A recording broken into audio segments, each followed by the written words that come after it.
তো প্রথমে আপনার কাছে আমাদের দর্শকদের জন্য একটু সহজ করে বলে দেন যে PL মেকানিক্যাল ব্যাক পেন, পিতে পোলাস, PL, এল এ লাম্বার, রাইমা ভার্টেব্রাল ডিস্ক, আমরা পোলাস, লাম্বার, ইন্টারভার্টেব্রাল ডিস্ক, দুইটা ভার্টেব্রাল মাঝখানে যে ডিস্কটা থাকে সেটা পোলাসে ক্লিক করছে, যাকে স্প্লিট ডিস্ক বলছে।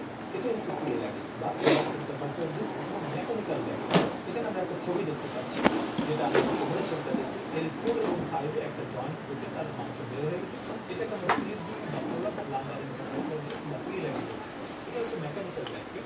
টোমোগ্রাফি কিন্তু বিভিন্ন কারণে হয়, যেটা মেকানিক্যাল ব্যাক পেন বা pathological back pain. Pathological back pain কিন্তু যেটা আছে বোন টিভি, বোন টিউমার, যেটা থেকে প্যাথোলজিক্যাল ব্যাক পেন হচ্ছে। আর মেকানিক্যাল ব্যাক পেন হচ্ছে স্লিপ ডিস্ক বা পড়ে যে কোমর ফেটে যাচ্ছে বা ভেঙে যাচ্ছে, অথবা স্পন্ডোলিস্টিসিস। অনেকে যে জানে এই সাউন্ড, এই শব্দটা অনেকে পরিচিত। স্পন্ডোলিস্টিসিস জয়েন্ট, ভার্টেব্রাল জয়েন্টটা স্লিপ করে, ভার্টেব্রাল জয়েন্টটা ভেঙে পড়ে যাচ্ছে, এটা হচ্ছে স্পন্ডোলিস্টিসিস। এটা কারণে কোমর সেক্ষেত্রে কোন ব্যাপারটাও আমরা জানি যে এমআরআই করা হয়।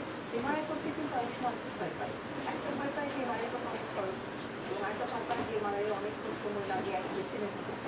আপনার ক্ষেত্রে এমআরআই সে সম্পর্কে বলেন যে আমাদের রোগীদের ভয় যেটা ওপেন এমআরআই আমরা করছি, ওপেন এমআরআই এটা আসলে অনেক সেফটি, অনেক ভয়ের মতো কিছু